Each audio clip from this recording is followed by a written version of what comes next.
Je suis Philippa d'Angleterre, fille du roi Henri IV d'Angleterre et de Marie de Bohun, et reine consort de Suède, de Danemark et de Norvège. Mon histoire commence en 1396, l'année de mon mariage avec Éric de Poméranie, qui était destiné à devenir un grand monarque de l'Union de Kalmar. J'avais alors tout juste 12 ans, mais mon destin était déjà tracé, lié aux alliances politiques et à la volonté de consolider des règnes puissants. En arrivant en Scandinavie, j'ai été accueillie avec faste et respect, mais aussi avec des attentes écrasantes. Mon rôle de reine était clair, représenter l'unité entre les royaumes et apporter une stabilité à travers ma position. Ce n'était pas une tâche simple, car les différences culturelles, les luttes de pouvoir internes et les tensions entre nobles rendaient cette union fragile. Je suis devenue une figure respectée non seulement pour mon titre, mais aussi pour mon dévouement envers mes devoirs. En tant que reine, j'ai consacré beaucoup de temps à soutenir mon époux, Éric, dans ses efforts pour maintenir l'union de Kalmar.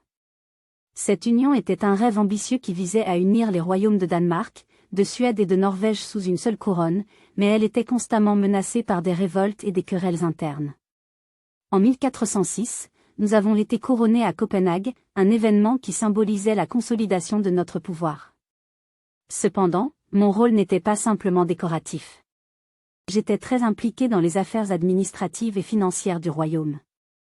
J'ai aidé à superviser les finances de l'État, à protéger les intérêts commerciaux et à arbitrer les disputes entre les nobles.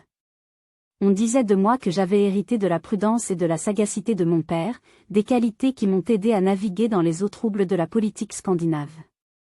Ma vie était cependant marquée par des épreuves. En 1420, mon mari et moi avons fait face à une grande révolte en Suède. Les nobles suédois étaient mécontents de la centralisation du pouvoir sous Éric et de ses politiques, ce qui a conduit à une série de conflits sanglants. Pendant ces temps difficiles, j'ai tenté de jouer le rôle de médiatrice, cherchant à réduire les tensions et à préserver la paix. Mais ces efforts furent souvent vains, car les divisions étaient trop profondes. Malgré les défis, j'ai également œuvré pour des causes qui me tenaient à cœur. Je me suis engagée dans la construction d'églises et d'institutions de charité, cherchant à améliorer le sort des pauvres et à renforcer les valeurs chrétiennes dans mes royaumes. J'étais très proche du clergé, et mon profond attachement à la foi catholique m'a soutenue dans les moments difficiles. Ma santé a commencé à décliner au début des années 1430, et je me suis progressivement retirée de la vie publique. En 1439, mon histoire a pris fin, marquant la fin d'une époque complexe et tumultueuse. Pourtant, mon legacy reste gravé dans l'histoire des pays scandinaves. Je suis Philippa d'Angleterre, une reine qui a servi avec dévouement, une femme qui a navigué parmi les tempêtes de la politique et une âme qui a cherché à unir des royaumes divisés.